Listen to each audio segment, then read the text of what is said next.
चातुर्मासामध्ये पोरांना ही म्हणजे साधकांना ही चाचणी हा मान राग बरं का. तुम्ही सुद्धा जो सुरुवातीला गायला तो पाडी राग होता, मानच होता. काय मान म्हणून आहे पण तुम्ही गात होते पाडी. तुमचं नाव काय? राम. रामदेव. ऐसा धीर दे. परमार्थ ज्याला करायचा आहे त्याचं मन कुठं जाता कामा नाही देवाच्या व्यतिरिक्त. आणि म्हणून इथं राहण्याचे पायापाशी हा जो भाव आहे हा मनाच्या साठी. संत कीर्तनात बसलेला असतो पण चिंतन दुसरं चालतं. बरेचसे लोक कीर्तनात बसलेत पण टेन्शन मध्ये. आता त्या बघा तुमच्याजवळ कोण बसलं?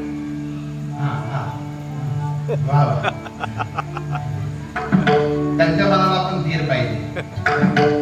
पण मला जन्मांत जरी असल्या सूरदास महात्म्यांसारखे जरी असले पण मातेची स्थिरता, बैठक जी आहे, श्रवण करण्याची जी स्थिरता पाहिजे, मनाची जी एकाग्रता पाहिजे ती त्यांच्यामध्ये दिसते. काय नाव आहे त्यांचं मला माहिती नाही पण खूप गोड आहे असं मला वाटतं. काय ते आपल्या डोळ्यांनी दिसत नाही त्यांना.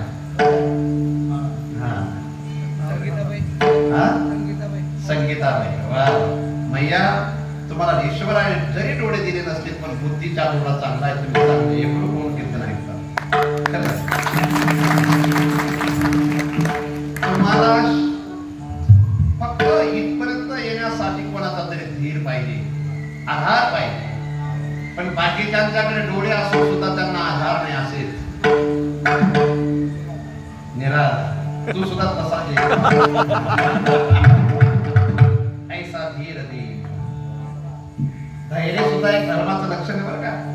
10 धर्माचे लक्षण आहे बरं का. तृतीय क्षमा, समस्तेय, शौचमिंद्रिय निग्रह, निर्विद्या, सत्याग, क्रोध, दशकम धर्म लक्षणा. त्यापैकी धैर्य नावाचा सुद्धा काय एक धर्म आहे. सांगा बरं मनाला धीर चांगला असावा का शरीराला? ती शरीराला दारू कोणत्या वयात धीर पाहिजे? आता या ज्या 4 मुलांचा यात जाऊ द्या, यांना धीरही नाही आणि धैर्यही नाही, तो विषय जाऊ द्या. मनाला धैर्य, मनाला धीर हे 16व्या वर्षापासून पाहिजे. कोणाचा तरी चांगल्या व्यक्तीचं धैर्य पाहिजे बरं का बाळा. टेन्शन मध्ये का? लग्न झालं का तुझं? धीर पाहिजे का तुला? काही गप्पा मिळत धीर काय गाव. मनाला धैर्य पाहिजे बरं का. गावचे भाते, तुम्ही गावचे भाते का गावचे काका आहेत? तुम्हाला कोणाचा धीर पाहिजे? जीवनात भावाचा धीर नसला चालतो, जीवनात नातेवाईकांचा धीर नसला चालतो, पण जीवनात जिच्या सोबत लग्न केलंय तिचा धैर्य काय पाहिजे? आधार पाहिजे की नको? तुम्हाला कसं काय? यांचे कोण आहेत बरं बसलेले? आपल्या शेवटी बसलेले त्यांचे कोण आहेत? गृहमंत्री कुठे आहेत? यांच्या पत्नी कुठे आहेत? कुठे आहेत का? बघा जास्ताकडे पंगत होती त्या हात ठेवणार. धन्यवाद.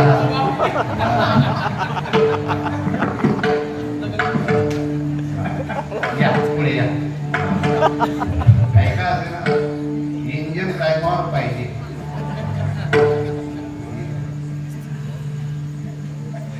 धीर पाहिजे बरं, आधार पाहिजे.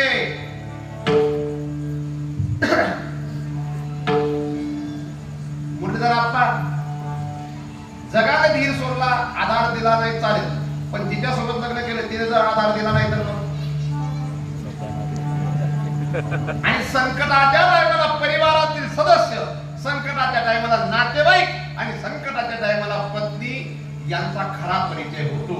ज्या पत्नीने संकटाच्या टायमाला पतीला आधार दिला नाही ती किती का चांगली असेल नंतर तरी देखील तिच्यावर भरोसा ठेवायचा नाही.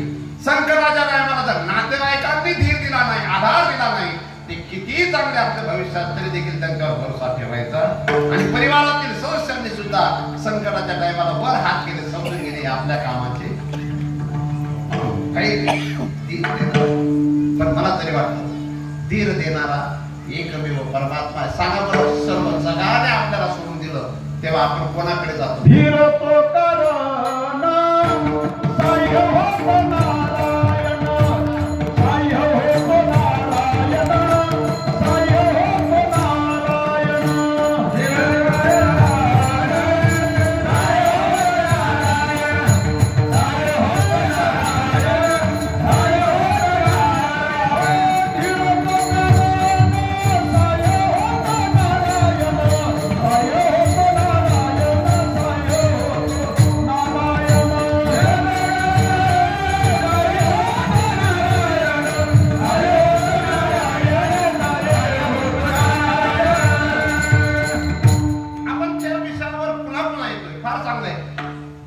श्रीपाद द्रौपदीचा एक प्रसंग आहे.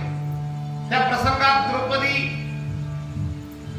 भीष्माचार्यांकडे हात पसरते, द्रोणाचार्यांकडे भीक मागते, आपल्या पतींकडे भीक मागते. दुःशासनाच्या हातात द्रौपदी मातेची साडी. तो प्रसंग महाभारतात आपण ऐकलेलाही आहे आणि B.R. चोपडांनी जेव्हा 87-88 मध्ये मालिका तयार केली तेव्हा आपण दृश्य सुद्धा पाहिलेलं आहे. तेव्हा मला द्रौपदी माता निराधार आहे आणि अशा समय तुम बिन मोरी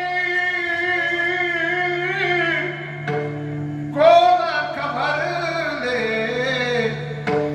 आमचे आप्पा फार सुंदर गातात. गोवर्धन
नारी की सारे की ही नारी थी, लेकिन कुछ ना कुछ था. आधार परमात्माचा आहे. मला शरीराला आधार काठीचा असू शकतो, पण मनाला जोपर्यंत परमात्म्याच्या चरणांचा आधार भेटत नाही तोपर्यंत मन दृढ होत नाही. ऐसा धीर दे.